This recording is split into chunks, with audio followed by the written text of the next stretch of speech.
começar a gravar agora, gente, me desculpe. Tá? O que a gente tem? O que nós queremos ver é a intensidade da radiação de saída do laser, ou do maser, tá? Eu vou falar laser só, porque é a mesma coisa para os dois. E maser sempre me parece errado, como a gente não usa muito, né? Tá? Então, eu quero ver qual que é a intensidade da luz que sai do laser varia com o tempo, tá? Então, vamos ver as três maneiras que a gente tem de absorver ou emitir radiação dentro do laser, né? Dentro de um material que está sendo usado para gerar o laser. Nós temos então a emissão espontânea. Então, a emissão espontânea colabora positivamente, né, aumentando a radiação. E ela depende do número de átomos que estão no estado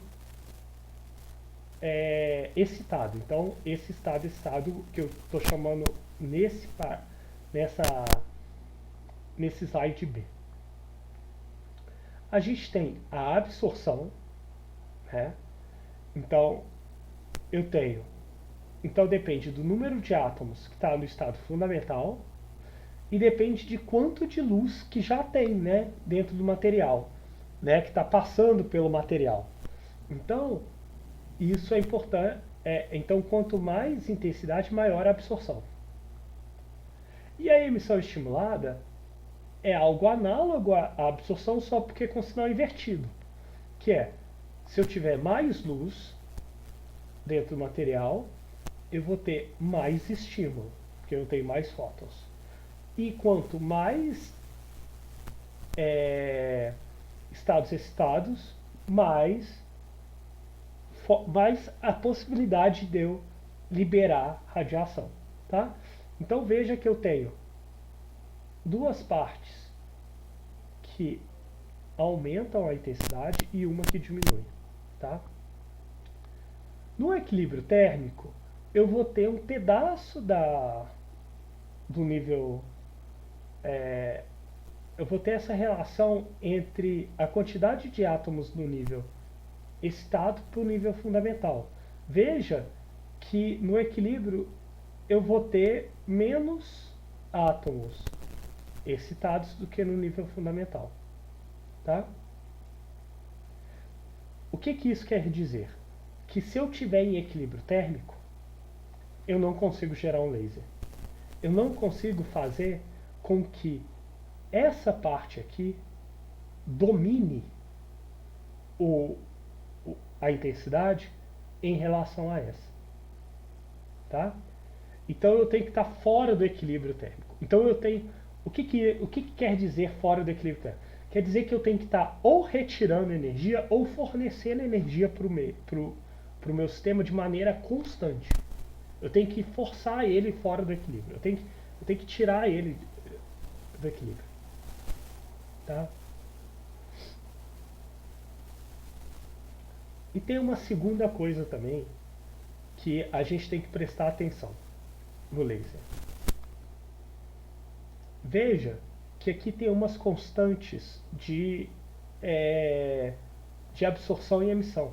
Veja que a constante de absorção e emissão, a princípio, são as mesmas. Tá? Se a gente está lidando com isso aqui. Então o que vai acontecer? Eu vou fornecer energia para o sistema de alguma maneira, tá? O tirando do equilíbrio. Ele vai para o estado excitado. Tá?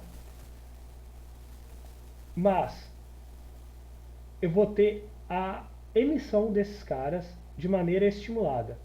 Mas quando eu tenho isso, se eu tiver dois níveis de energia, o que vai acontecer? O material vai começar a absorver de novo e vai emitir, absorver e emitir. E aí o que vai acontecer? Eu não vou conseguir gerar uma situação que eu tenho mais átomos excitados do que no nível fundamental, que é uma situação necessária para eu ter um laser, tá? Eu não vou ter isso. Então, a gente vai ver exemplos de laser e a parte teórica. A gente não consegue ter um laser com 2 níveis de energia só. A gente vai precisar de mais níveis de energia, tá bom? Para a gente conseguir ter a inversão de população. Aqui está o exemplo, tá? A ideia por trás desse nível que a gente precisa de níveis. Vamos considerar, tá, que a gente tem esse átomo que a gente está usando para gerar o nosso laser. Esse átomo vai ser de alguma maneira excitado, tá? De alguma maneira. Não importa como, tá? E ele tem vários níveis de energia, tá? Então eu vou ter excitação em todos os níveis de energia. Tá? E esses níveis de energias decaem. Porém, existem alguns níveis de energia, aqui está representado por E2, que o tempo de vida dele, tá? O tempo que ele fica excitado é maior do que os outros, tá? Isso pode acontecer por vários motivos, tá? Por vários motivos. Um deles, por exemplo, é se eu tiver um átomo e esse nível excitado, ele é um nível que ele quebra a simetria da nuvem eletrônica, ele geralmente tem mais chance de decair. Então, estados excitados que não quebram a simetria da nuvem eletrônica do átomo, geralmente são estados que têm tempo de vida maior. A gente até chama esses estados de metaestáveis. Eles não são estáveis demais, mas eles são estáveis o suficiente para eu visualizar em um tempo finito um conjunto de átomos excitados, tá?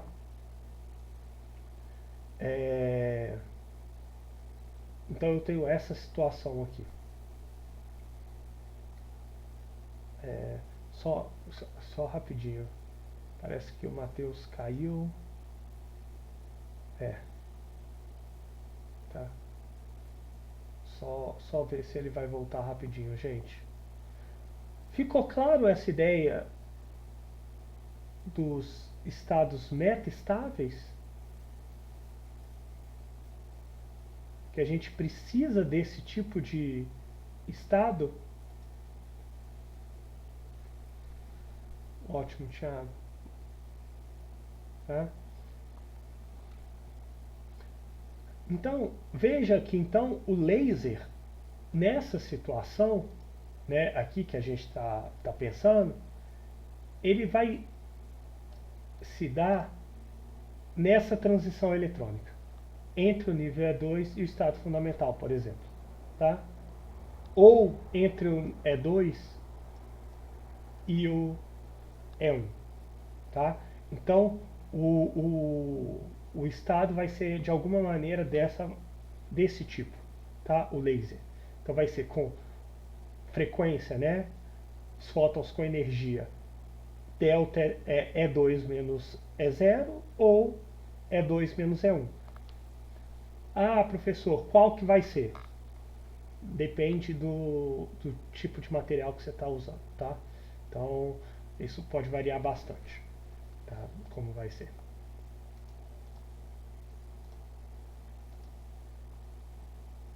Tá? E aí, uma das perguntas que vocês podem fazer é por que o Maser, né, o com micro-ondas, foi mais fácil, né? Mais fácil assim, nada disso é fácil, mas foi feito primeiro em comparação ao da luz, né? Então o laser com comprimentos de onda próximos da frequência do visível, né? Do espectro do visível. Uma é a diferença entre níveis de energia, né? Lembra que a diferença dos níveis de energia que nos dá a energia do fóton. E lembre-se que quanto menor esse nível de energia, menos energético é esse fóton.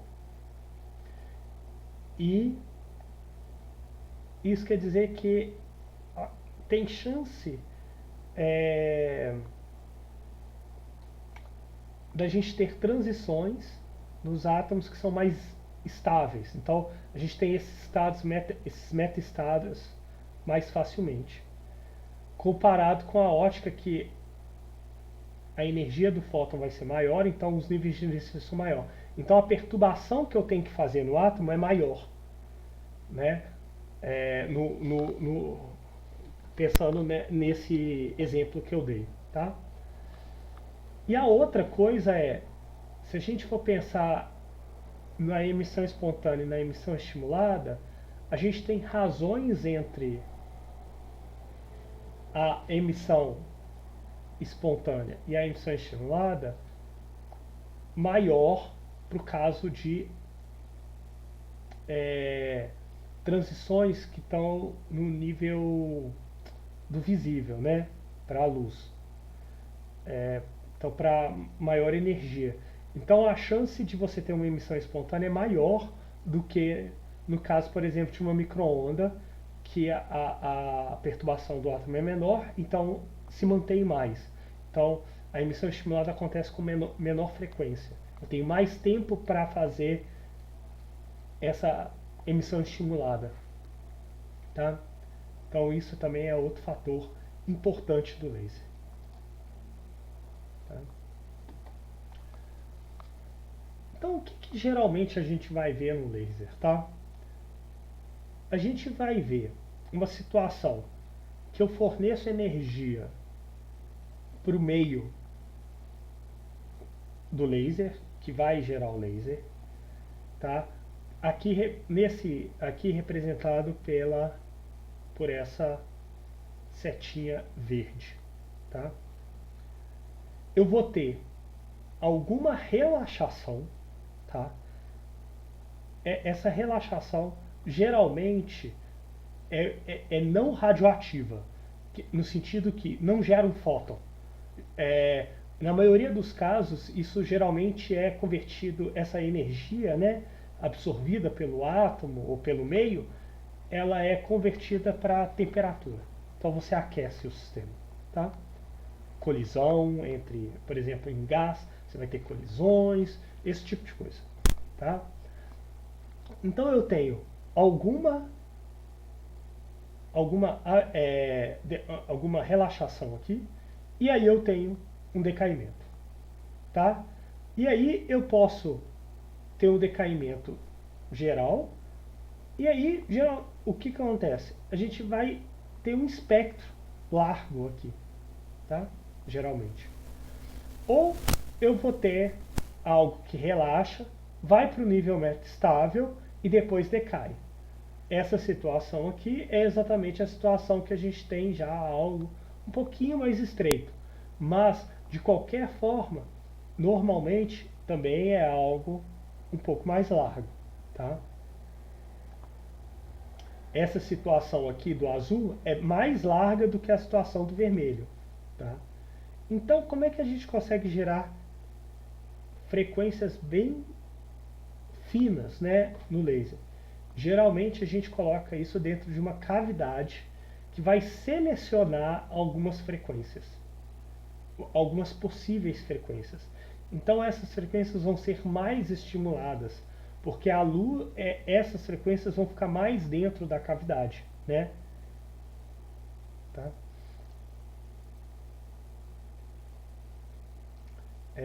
Depois a gente vai voltar nessa ideia da cavidade. Então, o que geralmente a gente tem na inversão de população, tá? A gente vai ter, a gente a gente tem o sistema, né? Tem alguns estados por causa da temperatura, igual eu mencionei anteriormente. Eles vão ser excitados, então eu vou fornecer energia para os estados fundamentais serem excitados, geralmente eles vão ser excitados para níveis de energias superiores. Depois eles vão relaxar, geralmente sem gerar radiação, e vão para um nível metaestável. Nessa situação, a gente pode ter a inversão de população, que a gente vai ter mais átomos excitados do que átomos no estado fundamental. E veja que lembra na situação que eu disse que os níveis excitados sempre têm menos átomos, né, excitados do que no fundamental, quando a gente está no equilíbrio termodinâmico. Então nessa situação a gente não está no equilíbrio termodinâmico. A gente tem exatamente a situação que a gente tem em estados. Átomos mais excitados, número de átomos excitados é maior do que o número de átomos não excitados, tá? E quando a gente tem essa situação, nós temos exatamente a possibilidade de ter mais emissão estimulada, tá?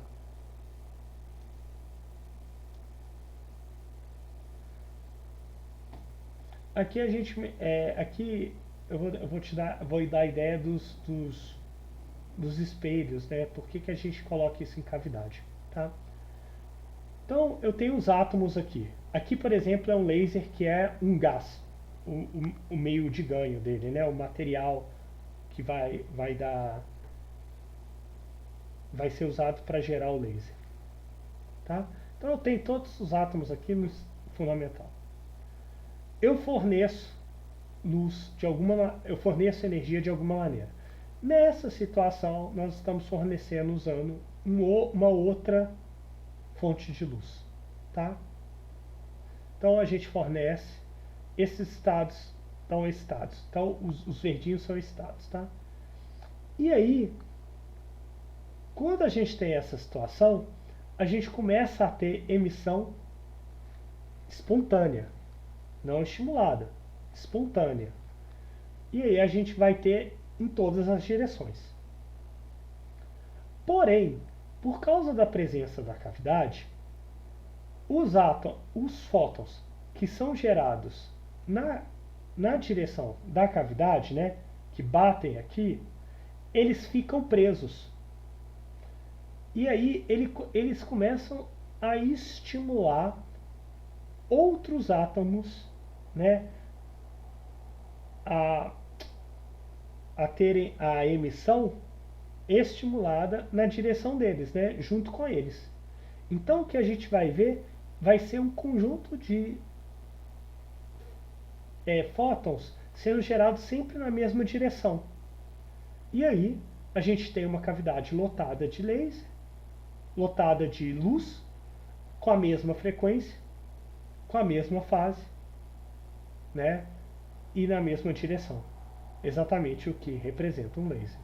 E aí a gente tem a saída do laser aqui, tá? A saída do laser aqui. Aqui fica mais claro, tá?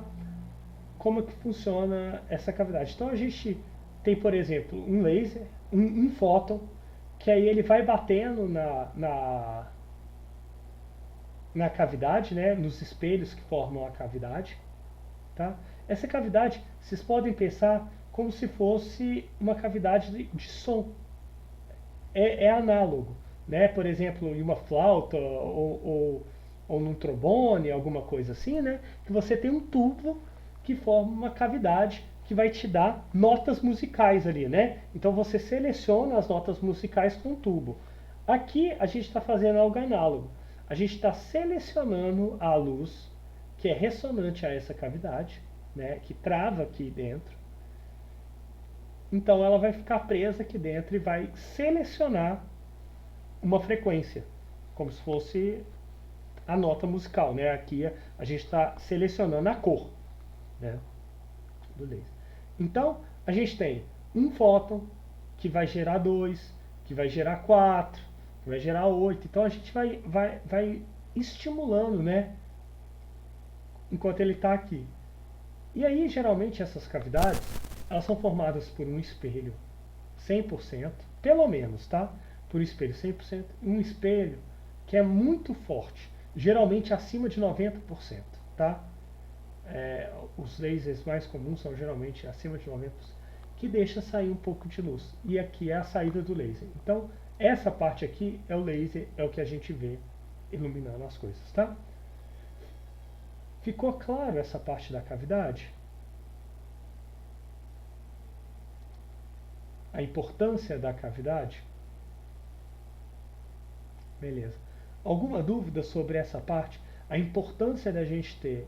Veja que aqui aí já mostra a importância da emissão estimulada e a importância da gente ter essa amplificação dado a cavidade, tá?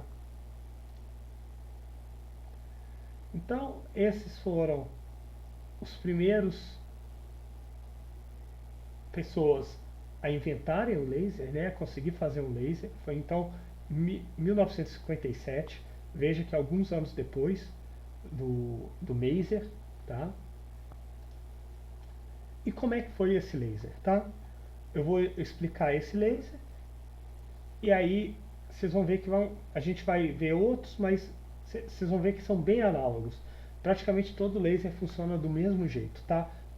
A ideia principal é a mesma, tá? Então, como é que é esse laser? Esse laser, ele tem um Ki rubi, tá? Ele é um laser de rubi.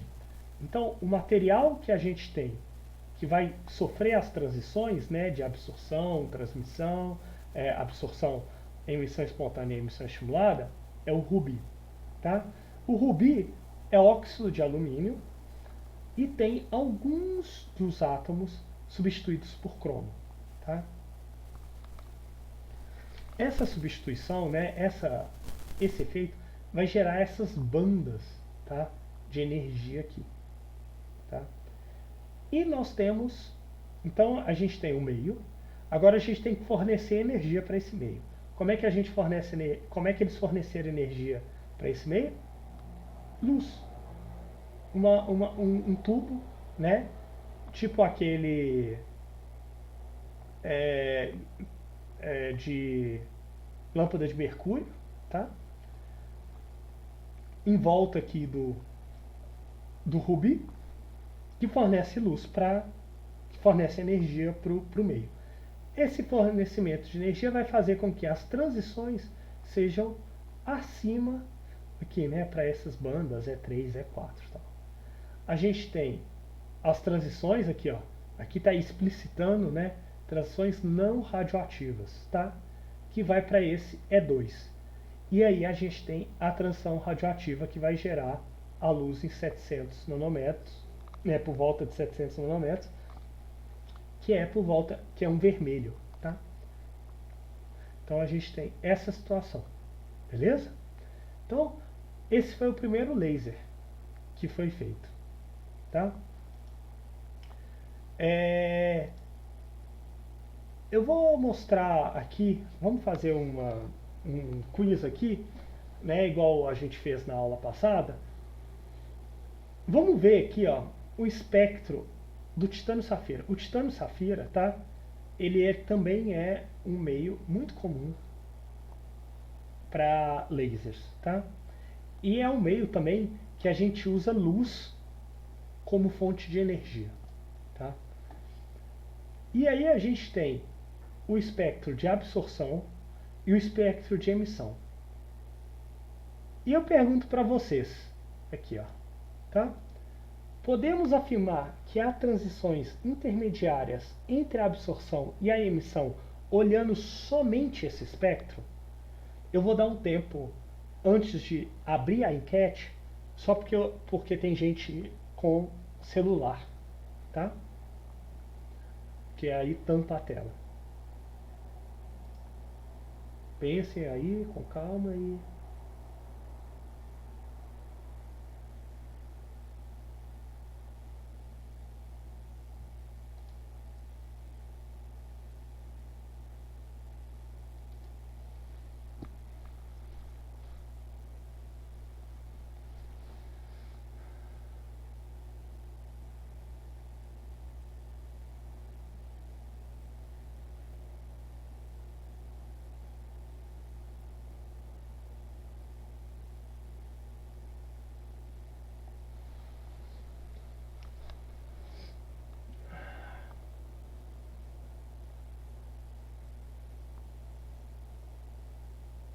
Pessoal, sem medo de errar, a gente está para aprender aqui, tá? Tranquilo.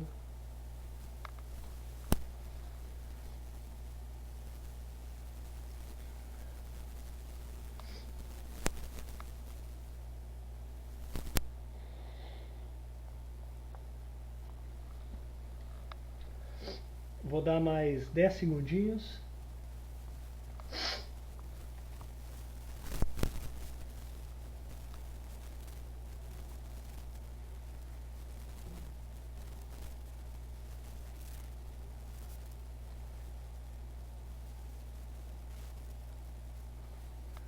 Beleza. Tá? Então a gente está com o laser aqui, tá? Então essa foi as respostas. A resposta é, a gente pode afirmar sim que existem transições intermediárias. Por que que a gente pode afirmar isso? Pensa o seguinte, tudo isso ainda conserva energia, tá? Então a gente tem a absorção. Aqui, se vocês forem ver, né, tá aqui até atrás, por volta do azul-verde, tá? Mas a emissão é no vermelho e infravermelho. Então quer dizer que existe uma diferença de energia entre um ponto, este que ele foi absorvido, né? O titânio safira absorveu energia e que ele emitiu. Essa diferença de energia aqui foi para onde? Por alguma transição. No titânio safira em especial é calor, tá? É calor. Ela, o cristal de titânio safira ele esquenta bastante, tá? A gente geralmente, quando a gente usa esse tipo de laser, a gente até usa alguma coisa para esfriar o cristal, controlar a temperatura dele, para auxiliar nessa transição, tá? Então, sim, a gente pode afirmar. Por quê? O espectro de absorção é mais energético do que o de emissão e eles praticamente não se tocam, tá? Então, existe essa diferença de energia que está indo para algum lugar, tá bom? Ficou claro para todos essa explicação? Beleza. Ótimo. Vamos para uma segunda pergunta, tá? A pergunta é possível definir o comprimento de onda do laser do titânio safira a partir do espectro de luz usada para gerar a inversão de população? Olha aqui. Então o que eu estou perguntando? Se eu pegar um cara aqui, tá? Um cara aqui. Nossa senhora, que bosta. Então eu pego um carinha aqui, ó, bem fininho assim, tá? Eu consigo definir a partir disso que vai ter só, por exemplo, um laser dessa forma? Sim ou não?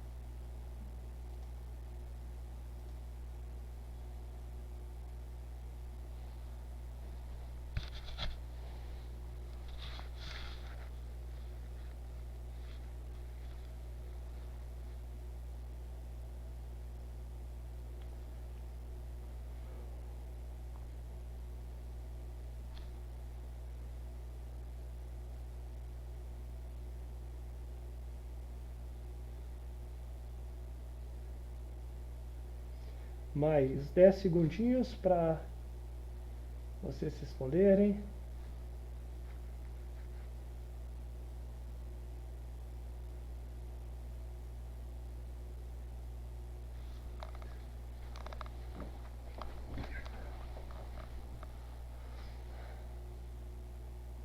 Beleza. Tá? A resposta é não. Nós não conseguimos, tá? Por que que a gente não consegue? Suponha que a gente tem a gente incidiu uma luz bem fininha dessa maneira aqui, tá? E aí, o que vai acontecer? A gente vai ter um processo térmico. E lembre-se que o processo térmico, ele geralmente gera aleatoriedade, né? Ele é um processo completamente aleatório.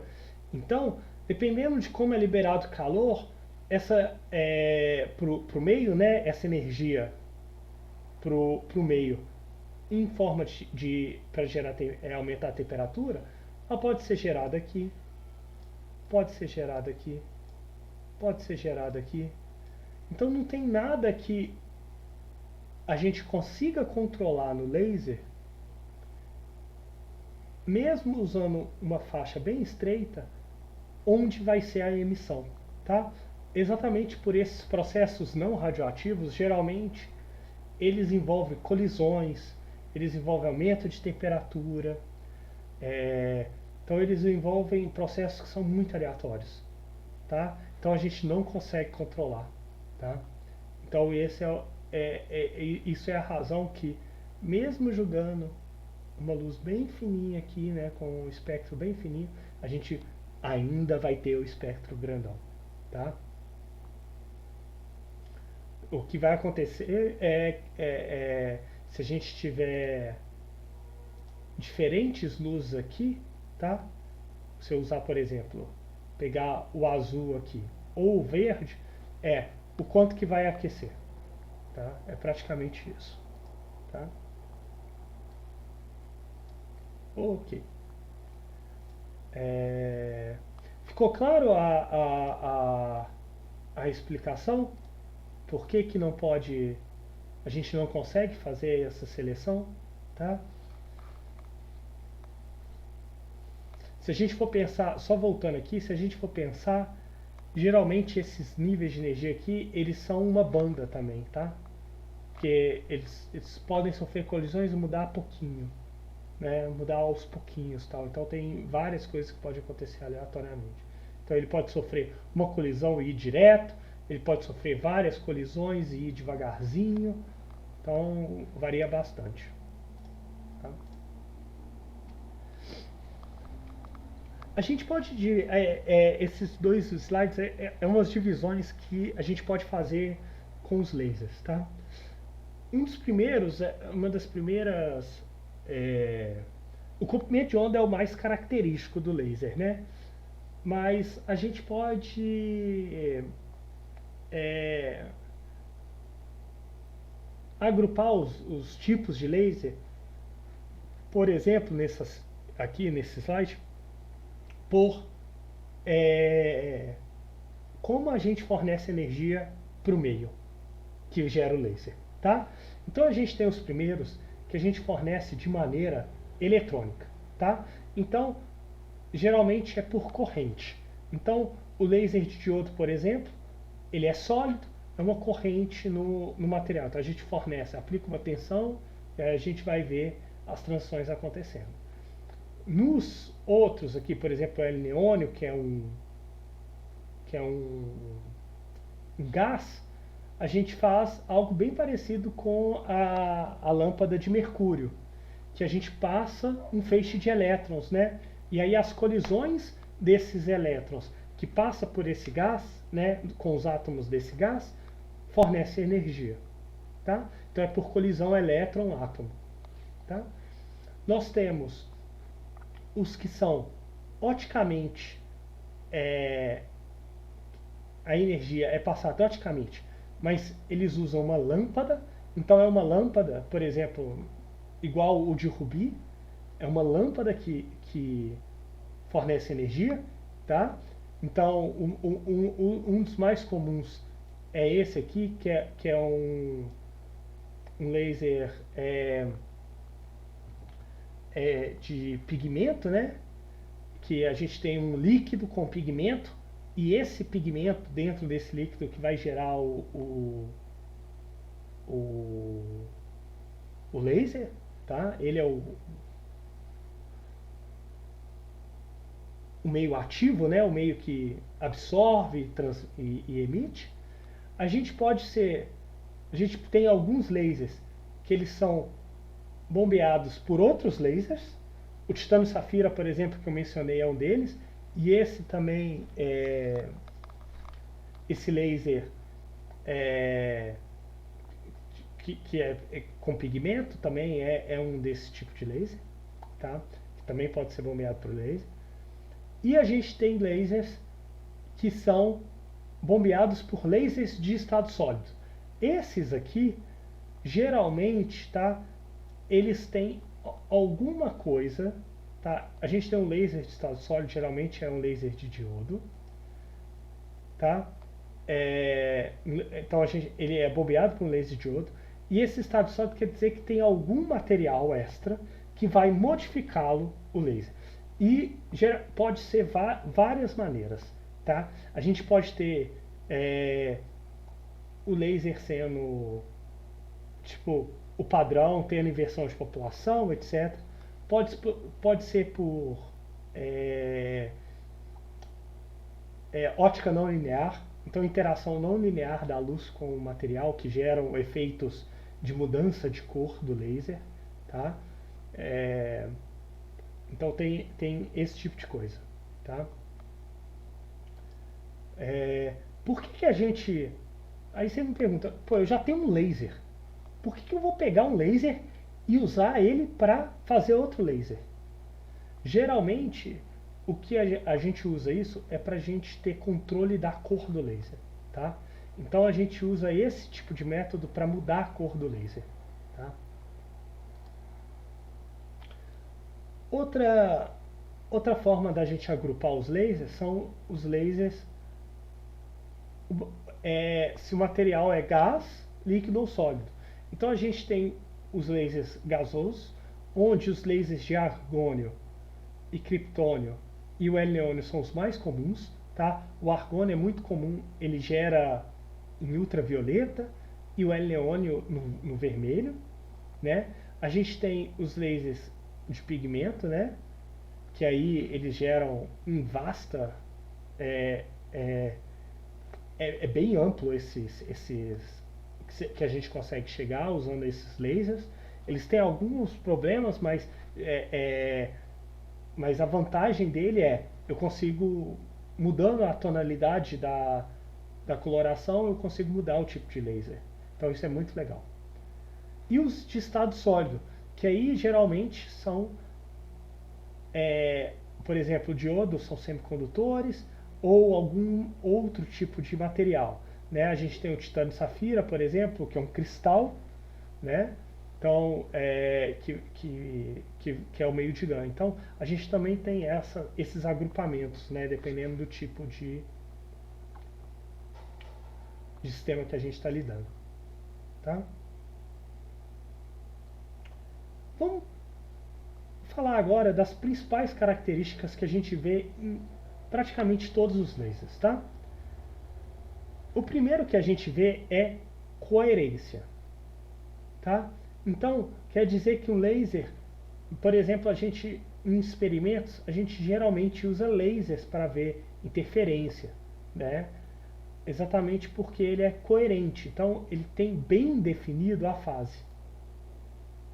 Lembra que eu disse que a emissão estimulada, o fóton que é estimulado, ele sai com a mesma fase, né, do campo eletromagnético?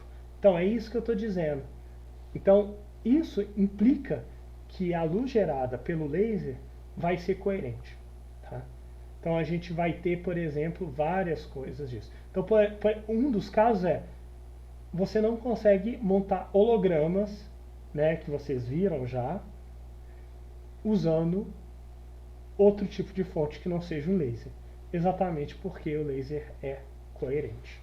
A gente tem essa fase relativa entre os fótons bem definida, tá? A segunda coisa é monocromaticidade, que é nada mais nada menos do que uma cor só. Então a gente consegue definir uma cor só ou um espectro muito fino. Então se a gente for pensar, por exemplo, na fluorescência, a gente vai ver um espectro bem largo, né? Mas quando a gente tem um laser, nós temos algo mais fino. tá? Geralmente, quem dá o quão fino é esse laser é a cavidade, tá? Que tipo de cavidade que a gente está usando. Então, isso aqui geralmente é relacionado à cavidade, mas aí a gente consegue coisas bem finas, tá? Então aqui a gente está mostrando a fluorescência de um material e o laser formado por esse material, né? Pelo mesmo material. Então esse aqui é o L-neônio no caso, tá? Então a gente tem a fluorescência do L-neônio e a gente tem a emissão por laser. Veja que a gente consegue afinar, né? A gente tem menos comprimentos de onda, tá?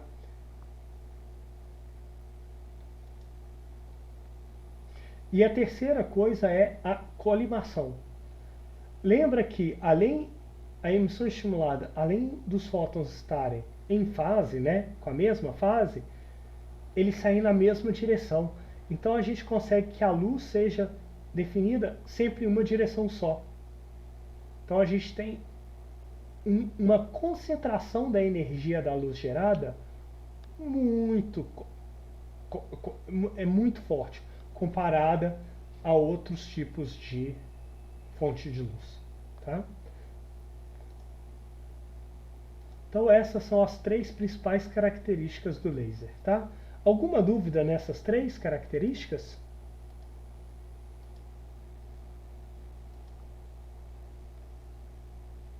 Beleza. Tá? Pessoal, me interrompam quando vocês quiserem, tá?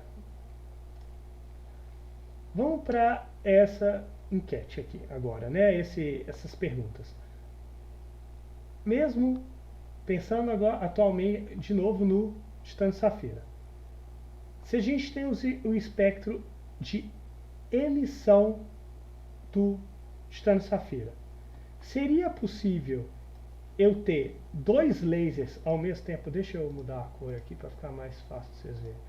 Como se for dois lasers ao mesmo tempo, por exemplo, um laser gerado aqui e um laser gerado aqui ao mesmo tempo. Isso é possível?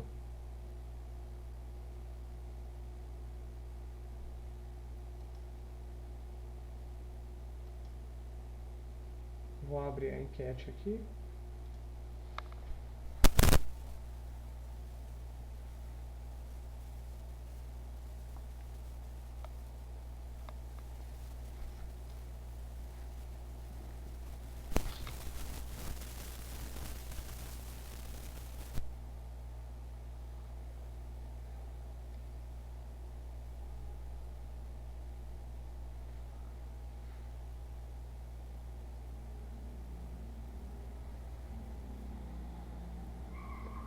Mais 10 segundinhos, pessoal.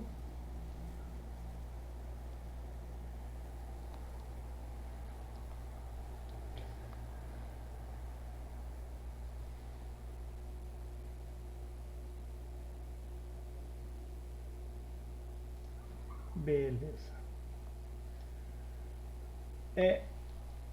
O que acontece? Se a gente for pensar no laser, tá? Aqui, essas perguntas, como vocês podem ver, são perguntas muito... Elas são complicadas, né? Elas são perguntas que dificilmente a gente vê a turma toda indo em uma direção só, né? Exatamente porque a gente está aprendendo ainda, então é difícil visualizar essas coisas. Tá? A resposta aqui é não. A gente não consegue ver isso. Tá? E um dos motivos é o seguinte: suponha que a gente tem uma cavidade. Tá? E essa cavidade vai selecionar um dos modos. Vamos supor, aí ela seleciona um conjunto de modos, né? Então a gente tem todos os harmônicos possíveis dentro dessa cavidade. O que vai acontecer? Eu vou começar, ora, a ter um comprimento de onda que vai ter uma concentração da energia. E aí eu vou ter só um comprimento de onda. Então, esse comprimento de onda vai dominar. Aí pode ter alguma perturbação no laser que vai fazer com que agora seja outro comprimento de onda que domine. E aí o laser vai para outra frequência. tá? Então o que acontece é que eu vou ver diferentes frequências, mas eu nunca vou ver elas ao mesmo tempo. Eu sempre vou ver elas meio que hora uma, hora outra, hora uma, hora outra. Exatamente por isso a gente vai ter esse estímulo sendo mudado por causa de alguma perturbação, né? Nada é perfeito. Mas depois que a gente define uma, né? A gente consegue definir uma, a gente vai ver só ela. A gente nunca consegue ver as dois ao mesmo tempo, tá? Exatamente, tipo, fótons saindo com uma frequência e fótons saindo com a outra frequência. Exatamente porque você tem competição entre eles. E aí quando um compete com o outro, vai chegar num ponto que você vai ter só um deles. Tá bom?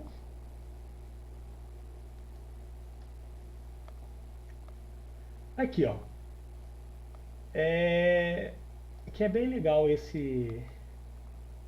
Ficou claro, só voltando aqui, ficou claro a explicação? Por que, que não pode ter? É exatamente pela competição. Então a gente vai ter só um. A gente vai levar só um, né? Pode ter hora que vai ter os dois, mas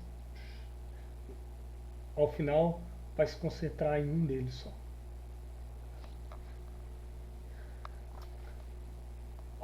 Aqui a gente tem outro daqueles níveis de energia, né? É um esquema dos níveis de energia de um laser, para demonstrar que os lasers meio que funcionam todos mais ou menos do mesmo jeito, tá? O L-Neon é muito bem conhecido, que a gente tem detalhado tudo que acontece nele, tá? Então por isso que ele é legal pra gente ver. Olha para vocês verem. O L-neônio, ele é um laser gasoso, então o meio é um gás, então os átomos estão em movimento, tá? Então eles colidem entre si. E a fonte de energia que a gente tem é os elétrons, né? A gente passa um elétron, a gente passa um feixe de elétrons dentro do gás, tá? O que vai acontecer?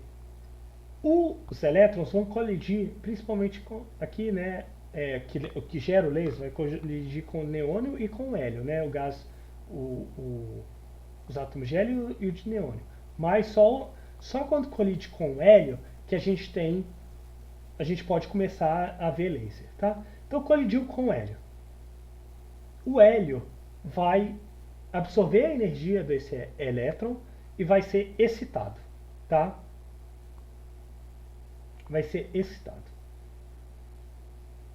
Esse hélio excitado vai colidir com os átomos de neônio. E aí ele vai transferir a excitação para o átomo de neônio. Tá? Então é isso que acontece aqui. Então veja que a gente tem uma transição não radioativa, né? Não gera radiação. Quando a transição ocorre para esse nível, a gente tem duas possibilidades de decaimento, tá? A gente tem essa primeira possibilidade, que não gera, que é por radiação, mas não gera nada que é de nosso interesse, mas que é micro-onda, tá? E aí a gente gera esse aqui, tá? E esse aqui é o comprimento de onda característico do L-neônio. Então é essa transição que a gente está querendo. Então é essa transição aqui que a gente tem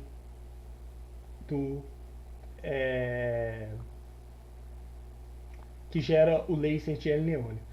Então o que acontece? O hélio é estado, absorve, ganha energia que vai para o estado-estado.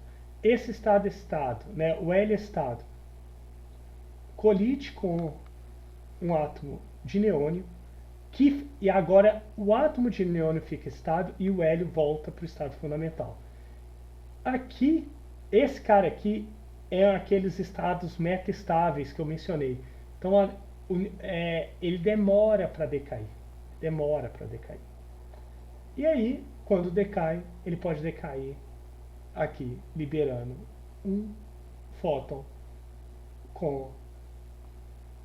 no vermelho, tá? Beleza.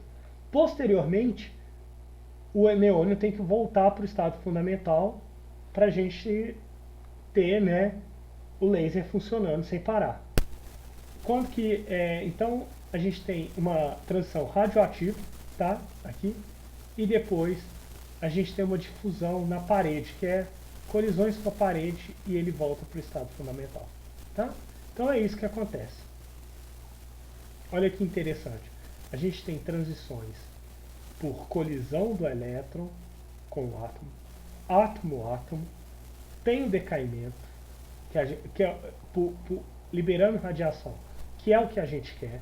Depois tem radiação que não é o que a gente quer. E depois tem colisão do átomo para a parede para ele voltar e começar o ciclo de novo. Então veja que esse tipo de comportamento é muito comum nos lasers, tá? Aqui a gente está falando de uma especificação, de um específico, mas a gente sempre vai ver essa estrutura cíclica, tá? A gente excita algo, ela decai, ela sofre algum efeito, decai na radiação que nós queremos e depois volta para o estado fundamental, tá bom?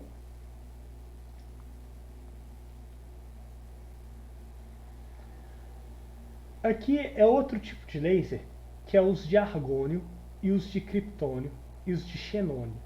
Veja que são os gases nobres, tá? Esses caras aqui, eles são lasers que são usados, né? Eles têm uma estrutura bem parecida com isso, tá? Com esse aqui. E eles geram, ao invés de gerar no vermelho, igual ao L-neônio, eles geram no ultravioleta, tá? Então, é o mesmo comportamento muito parecido com o do L-neônio, porém, ele vai gerar no ultravioleta, tá? Outro laser comum também, que aí a estrutura dele é levemente diferente, são os lasers de diodo, que a gente usa, por exemplo, CD, impressora laser, na comunicação de fibra ótica, que a gente usa no nosso dia a dia, né, direto ou indiretamente, também é usado naqueles pointers, né, aqueles apontadores para apresentação, esse tipo de coisa. Eles são formados por semicondutores. Então, como é que funciona esse tipo de laser, tá? Esse tipo de laser, a gente tem dois semicondutores, um do tipo P e um do tipo N. O do tipo P, ele acumula cargas positivas, né? Ausência de elétrons. E o tipo N, ele acumula elétrons, tá? Então a gente aplica uma tensão, o que vai acontecer? Os elétrons vão sair daqui e vão para esse cara, tá?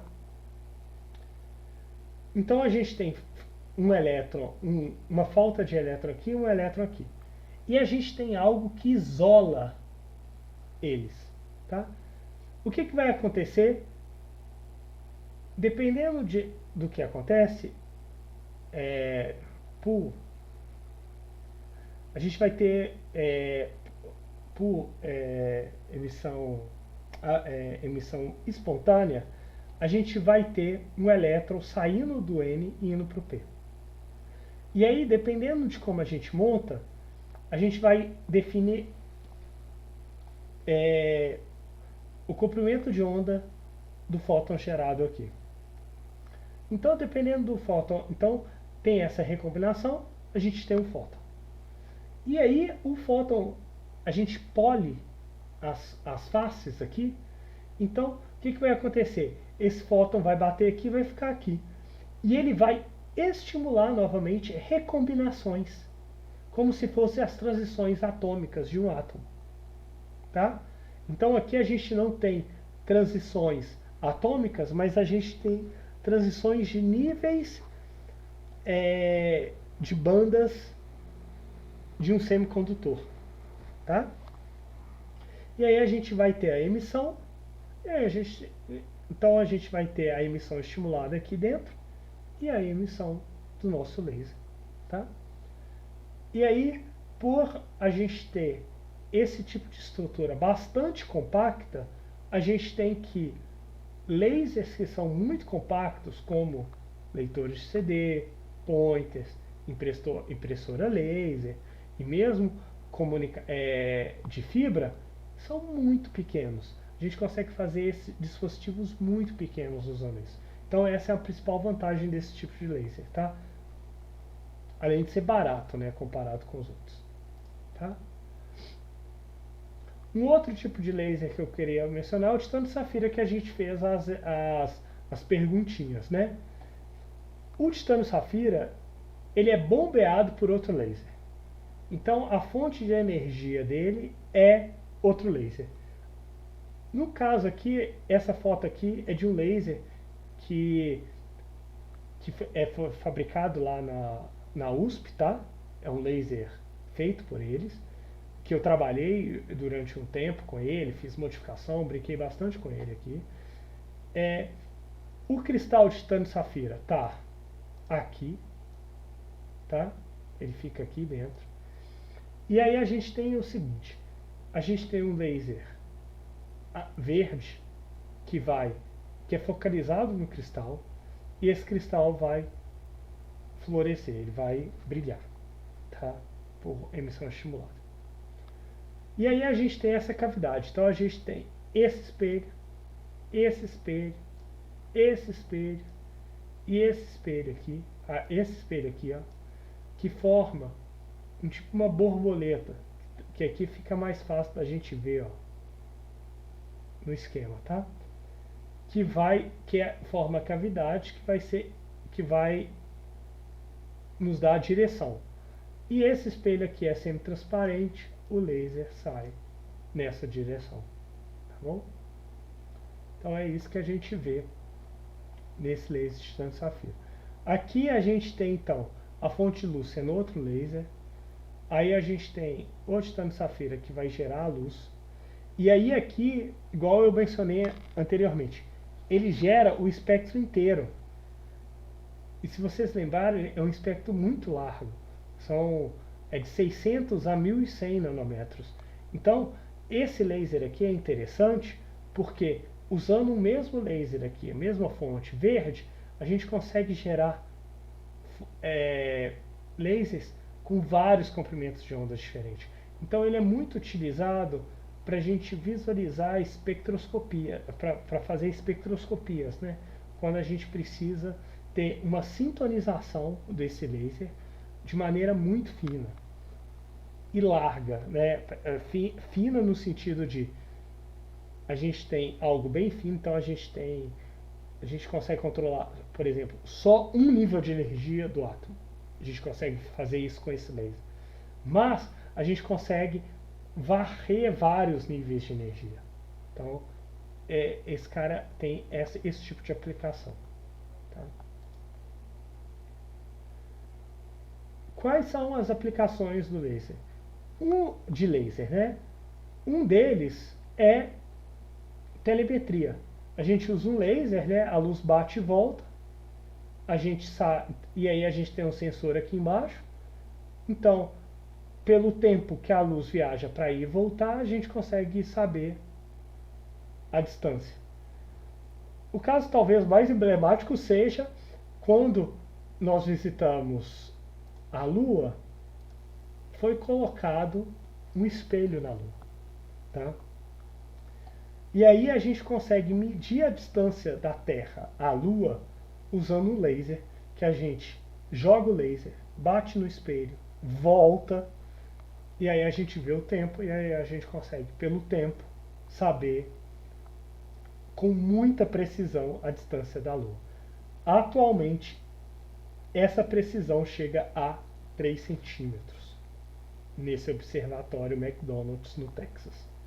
Então é esse tipo de precisão que a gente tem.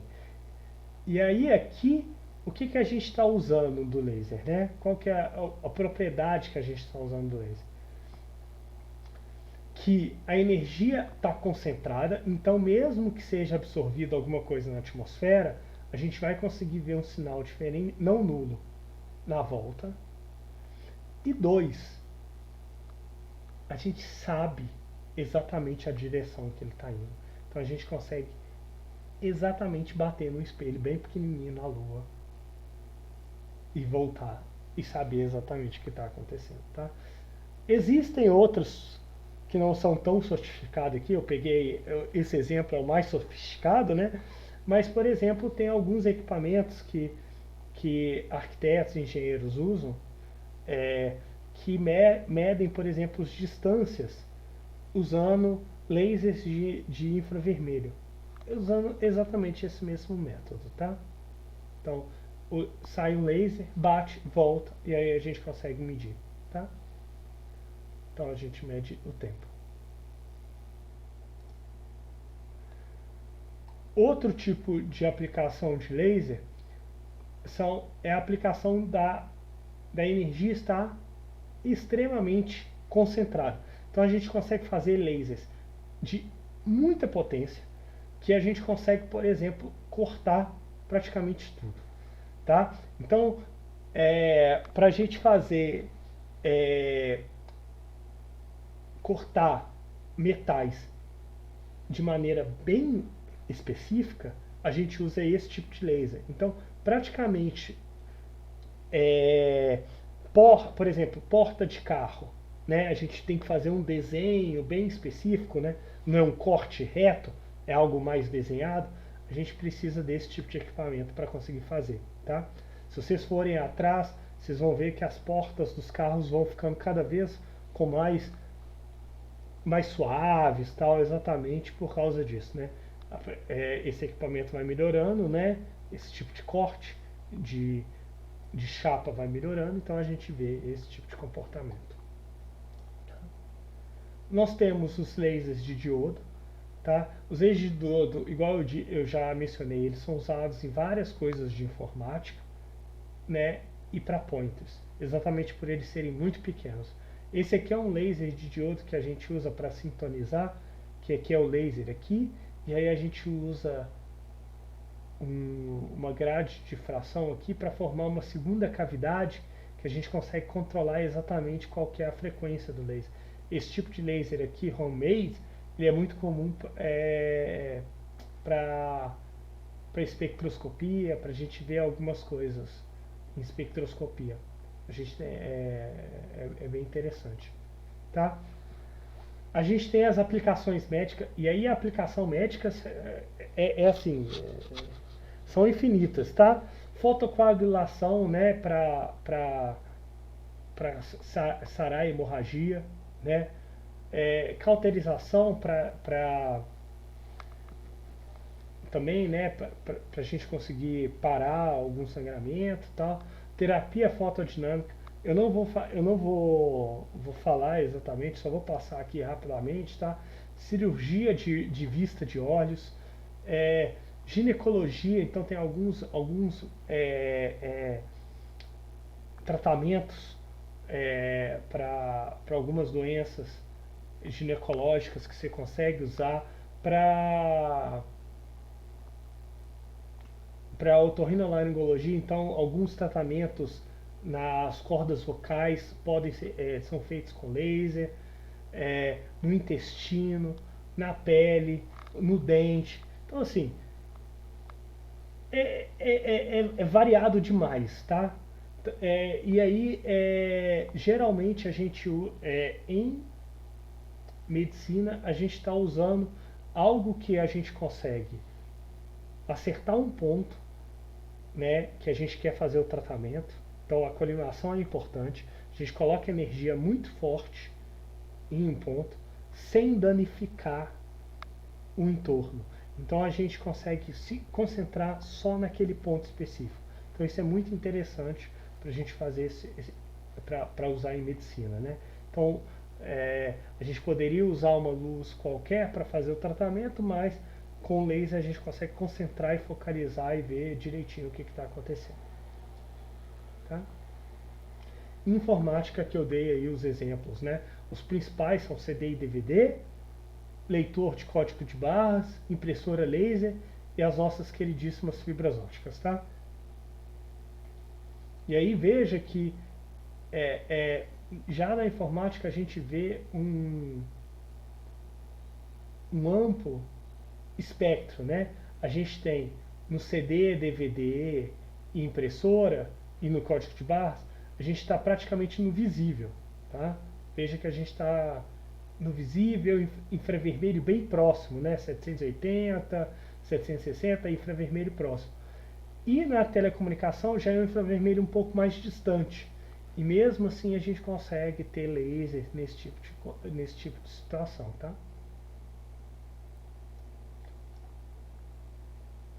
Beleza, é isso. Aí só falando um pouco aqui sobre a bibliografia, é, e também falando que eu ia falar sobre geração de raios gama, mas eu achei que ia ficar muito longo e muito diferente a matéria, então eu preferi me focar só em laser hoje, tá? Então, daqui a gente tem os livros que são literatura base desse curso, né? Vocês podem dar uma olhada lá, tá bem explicado, tal. Eu coloquei mais coisa aqui, mas para deixar a explicação um pouco melhor, sair do livro, tem algumas coisas que eu tirei do livro do Iceberg, tá? Principalmente a parte de absorção e emissão. Esse livro aqui é de física quântica, tá? Aqui eu pus em inglês, mas tem em português esse livro, tá? Se vocês procurarem com calma, vocês encontram, tá? E aqui tem algumas coisas, algumas referências extras, tá?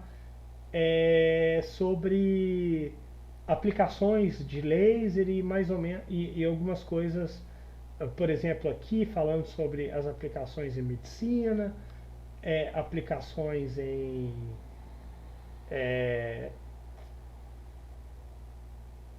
nossa, em, telemetria. Então tem várias coisas aqui. E tem esse texto aqui também do Luiz Davidovich, que é professor titular da Universidade Federal do Rio de Janeiro, e também é o nosso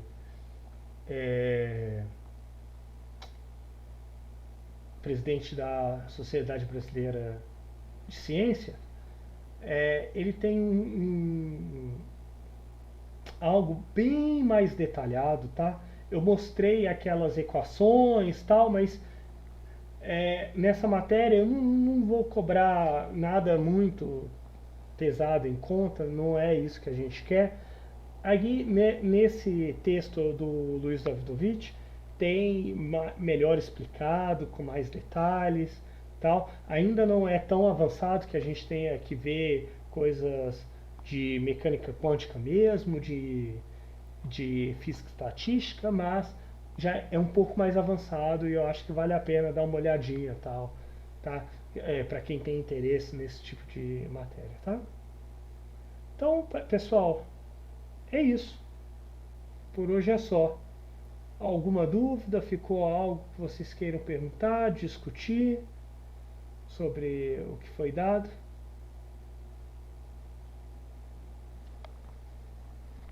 Alguma pergunta?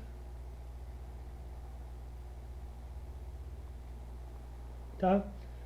Vão nos textos, eu vou disponibilizar. Eu acho que eu já vou tentar disponibilizar agora já para vocês esse texto, os meus slides lá no Moodle, e infelizmente eu perdi um pouquinho da gravação no começo, mas eu vou tentar ver se eu disponibilizo mesmo assim e ver se eu disponibilizo isso o mais rápido possível para vocês, tá bom? Então, tudo de bom para vocês, pessoal.